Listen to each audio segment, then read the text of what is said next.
God's chosen ones. 5 signs from your childhood showed you were chosen. You were never meant to be normal. Have you ever looked back at your childhood and whispered, "On me? Why the loneliness? Why the strange dreams? Why the silence that felt more like a sentence than a sanctuary?" You didn't ask for this weight, but somehow you carried it. While other kids chased cartoons and comfort, you chased meaning, heal, and didn't even know why. You sat alone at recess, not because you were broken, but because heaven was building something unshakable in your soul. Before you knew how to pray, God had already whispered your name across eternity. Before you knew what chosen meant, you were already marked by it, not by accident, not by punishment, but by purpose. Before I formed you in the womb, I knew you. Before you were born, I set you apart. Jeremiah 1:5. If this message stirs something deep inside you, a memory, a mystery, or a map that never quite made sense, then this was written for you. Because the pain you went through as a child wasn't random. It was the first sign that you were called. If you are God's chosen one, this message was written in heaven with your name on it. Heaven whispers in childhood. Some memories never leave. Not because they were loud, but because they were sacred. I don't remember the toys I had, all the shows I watched, but I remember the silence. The kind of silence that doesn't just surround you, it studies you. I was 8 when I first realized I didn't quite belong. It wasn't that anyone said it. It was what they didn't say. The way they smiled when I asked questions they couldn't answer. The way I sat alone during lunch. Not because I wanted to, but because the room never felt like it held space for me. Even then, something in me whispered, "You're different." At the time, I thought that was a curse, but now I know it was a call. As a child, I used to talk to God without knowing that's what I was doing. I'd whisper into the night air like it was listening. I'd cry without words, but somehow still expect someone to hear. And when no one came, I assumed I was forgotten, but I wasn't. I was being formed on a frequency the world couldn't understand. Some of you watching this, you felt it too. You were the child who walked past the playground to stare at the clouds. You asked questions in Sunday school that made adults uncomfortable. You cried at things no one else noticed. You saw too much, fell too deep, read too far, and they called you sensitive. But heaven called you chosen. You weren't given a guidebook. No angel appeared at your door. You weren't handed a scroll or a prophecy, but the signs were there. In your tears, in your dreams, in your questions, in your survival. This message is not for the masses. It's for the one who has lived with a quiet ache, the one who was shaped by shadows, but still believed in the light. It's for the one who wonders why they still carry the weight of things they never asked for. The one who hasn't fit in since childhood, because they were never meant to. You weren't rejected. You were reserved. You weren't broken. You were branded for purpose. You weren't overlooked. You were overshadowed by God's hand. And now the signs are rising again. Not to haunt you, but to confirm you. Let's go back, not to relieve the pain, but to reclaim the purpose. Because those childhood moments you dismissed as weird, as lonely, as just a phase, they were heaven's way of saying, "I'm setting you apart for something no one will understand until the time is right." And beloved, the time is ripe. Let's look at the first sign. Part 1. The burden you felt before you had language. Remember sitting at my desk in the back corner of the classroom? The sun used to pour through the window, golden and soft. And while the other kids colored inside the lines or laughed at nothing, I watched dust float in sunlight like it was trying to say something. I didn't have the words for it back then, but something in me knew I was carrying more than just a backpack. It wasn't sadness. It was, wait, a strange knowing, a quiet ache. Other kids were talking about cartoons, and I was wondering why I felt so much when no one else seemed to. They called me sensitive, said I was hard in my head too much. But I wasn't in my head. I was in the heaven, even if I didn't know it yet. During recess, I sat alone, not because I was shy, but because everything in the noise felt like it missed something sacred. I wasn't lonely. I was listening. I heard things in silence. I noticed when people's smiles didn't match their eyes. I sensed the storm in someone's heart before they ever said a word. One time, I asked my teacher why I felt heavy all the time, even when nothing was wrong. She just smiled, patted my hand, and told me to go play. But I knew she didn't understand. No one did. You see, I didn't have language for discernment. I just had the burden of it. Now, years later, I understand. What I thought was weirdness was actually witnessing. What I called too much was actually anointing. I wasn't awkward. I was aware. I wasn't rejected. It was reserved, and I wasn't just different. I was called. Looking back now, I know heaven marked me before I could even spell the word purpose. Before I knew how to pray, God had already placed a whisper inside my soul, and I've been trying to interpret it ever since. You dreamed what you weren't taught. When I was little, I had dreams I couldn't explain. Not the kind born from cartoons or sugar, but the kind that stayed with me. The kind that felt more like memories than imagination. I'd wake up breathless, not afraid, just aware, like my spirit had traveled somewhere ancient, somewhere holy. Sometimes I'd dream about people I'd never met. Other times, I'd wake up knowing things I shouldn't have known. And when I tried to tell the adults in my life, they'd smile gently, ruffle my hair, and say, "What a wild imagination." But it wasn't wild. People's wired. I was receiving something, even if I couldn't decode it yet. One night, I saw a city I had never visited. 2 years later, I walked through it and knew where everything was. Another time, I dreamed of someone crying alone in their car. The next morning, my best friend called me in tears and told me that's exactly where she'd been. That's when I realized these weren't just dreams. They were downloads. They were whispers from the one who sees the end from the beginning. Scripture is full of dreamers. Joseph didn't just have dreams. He had destiny hidden inside of them. God showed him wheat bowing and stars aligning long before he ever saw the palace. But first he had to survive the pit. And he didn't just interpret the king's dream. He unlocked the timing of heaven. Even the prophet Muhammad received guidance through vision before revelation. Dreams are often the first language God speaks to the called. Why? Because the world's noise can't reach you there. It's where logic dies and truth rises.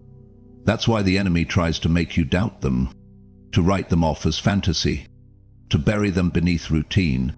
But the dreams that won't leave you, you weren't meant to. They're blueprints, they're messages, they're warnings, they're instructions. And they don't come to just anyone. They come to the sensitive, the surrendered, the set apart. So if, even as a child, you dreamed things you didn't understand or felt pulled toward places you'd never seen, please know you weren't crazy. You were called. Your soul remembers things your mind hasn't caught up to yet. And one day soon, you'll walk into something familiar, Not because you've been there, but because heaven showed you ahead of time. Closing verse. In a dream, in a vision of the night, when deep sleep falls on people, God speaks to turn them from wrongdoing and keep them from pride you lost early because you were meant to carry more. I still remember the silence after they left. Not just the kind you hear when a door closes, the kind that lingers. In dinner chairs left empty, in the way laughter gets quieter, in the questions no one dares to ask. I didn't have words for grief back then. I just knew something was missing, and no one knew how to help me hold it. Maybe it was a parent who disappeared without saying goodbye. Maybe it was someone I loved, lowered into the ground too soon. Maybe it was just the feeling that people I needed weren't coming back. And while other kids were learning how to ride bikes, I was learning how to survive heartbreak with no manual. They cried over broken toys. I cried over broken promises. They had birthday candles. I had questions no one could answer. But here's the thing. That pain didn't destroy me. It shaped me. It carved out space in me for strength, for softness, from the kind of wisdom you don't get from books, but from walking through fire and still choosing to bless others. What I didn't realize then was this: God trains his strongest soldiers in secret. He doesn't give you a pulpit first, he gives you a valley. He doesn't announce your purpose, he breaks you into it gently. Losing early wasn't punishment, it's preparation, because those who carry great callings must first learn how to carry pain. And now, years later, I see it clearly. The ache that made me quiet, made me observant, the tears that made me feel alone, now make me someone others run to when they are hurting. I used to think God abandoned me. Now I know he was assigning me. He looked at my soul and said, "You can carry this, because one day you'll carry others." So if you've lost something too soon, a person, a dream, a sense of safety, hear this. You weren't overlooked. You were trusted. You weren't broken. You were becoming. You didn't lose too much. You were being filled with what can never be taken away. You were drawn to what others ignored. I didn't understand why I was so drawn to quiet places, why I'd sit in the backyard for hours watching leaves dance in wind, why I could stare at the stars until my neck ached, or why I'd cry during songs that weren't supposed to be sad. Other kids played video games. I asked questions about the sky. They ran toward noise. I walked toward stillness. I used to think something was wrong with me because I noticed things no one else talked about. The way light filtered through the trees, the sound of someone's voice when they were pretending to be okay, the feeling in a room after an argument had already ended.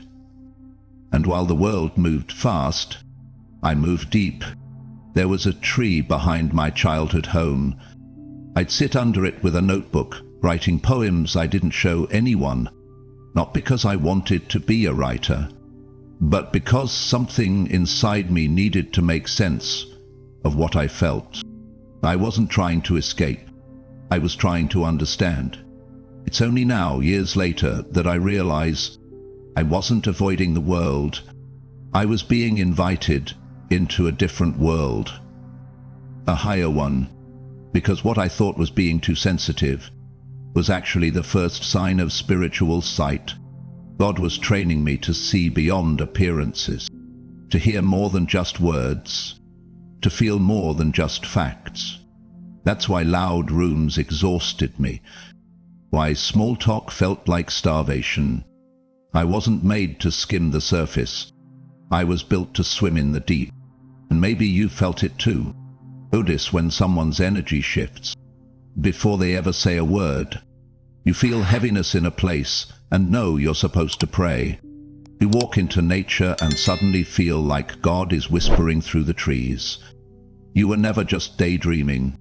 You were discerning.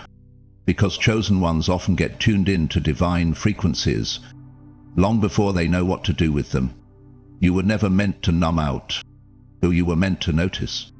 And in a world that tells people to be tough and loud and strong, God gave you a different gift. He made you tender, so you could hear what others miss. And here's the part that changed everything for me. I thought I was drawn to stillness because I didn't belong. But the truth is, stillness was the only place where I could hear heaven clearly. What I was drawn to was drawing me closer to God. So if you've always felt different, if you've been accused of being too much or too soft, understand this. You're not weak. You're wired for revelation. And God made you this way on purpose. You were protected because you were marked. There were moments I should have been hurt, but wasn't. The time I stepped into the street too soon. The car stopped just in time. The stranger I almost trusted, until something told me to walk away. The illness that disappeared before it was named. The mistake that should have ruined me, but somehow didn't. At the time, I chalked it up to luck. Chance. Coincidence. But now I know better. It wasn't coincidence. It was covering. There are some things you can't explain with logic. The what-ifs you look back on and shiver, because you realize how close the danger came, but didn't touch you. That's not luck. That's marking. That's divine fingerprint. That's what happens when you've been chosen for something the enemy can't afford to let happen. But God refuses to let be stopped. You see, chosen ones walk with a kind of protection they don't always understand in the moment. You didn't earn it. You didn't even ask for it. But it was there, like a hand pulling you back from the edge. A whisper that made you change your route. An unseen shield that said, "Not this one." I used to think I was just lucky. But when you've been spared too many times, you start to realize you weren't being lucky, you were being led. Because God knew your future, and He wasn't going to let the enemy write your ending early. In Scripture, it happens over and over. Moses was supposed to be killed with the other baby boys, but God hid him in a basket. Jesus was almost murdered as an infant, but he was hidden in Egypt. Joseph was thrown in a pit, but he didn't die, he rose. Why? Because their lives carried too much kingdom weight. And so does yours. The devil knew your name early, so did heaven. And heaven said, "Touch not my anointed." You've been protected in rooms you didn't even know were dangerous. You've been delivered from plans you never saw being made. You didn't escape by chance. You were preserved on purpose. So if you're wondering why you're still here, still breathing, still standing, still healing, it's not because nothing tried to break you. It's because God didn't let it. You were covered. You were claimed. You were marked. For He will command His angels concerning you to guard you in all your ways. What was hidden now makes sense. If you've made it this far, maybe you've realized something. You were never just a child. You were a prophecy in process. All those years you spent wondering why it hurt so much. Why you never quite fit in. Why you carried so much while others laughed carefree. It wasn't punishment. It was preparation. Heaven was shaping someone it could trust. The tears you cried under covers. The journals full of feelings no one understood. The dreams you didn't know how to explain. The loneliness that felt endless. They weren't accidents. They were altars. And while others got applause for blending in, you were being set apart for something sacred. You see it now, don't you? How you were protected, because you were marked. How you were hurt but not destroyed. how you were different, not defective. You weren't abandoned. You were anointed, and everything that tried to break you only proved how powerful your calling really is. This world is loud, but chosen ones, we're made in the quiet, in whispered prayers, in midnight tears, in divine delays that feel like rejection, but are really redirection. So here's what I want you to know now. You're not crazy. You're not behind. You're not making it up. You are waking up to the truth that's been chasing you since childhood. Events. You've been called. You've been kept. You've been carved for something only you can carry. And heaven never stopped watching.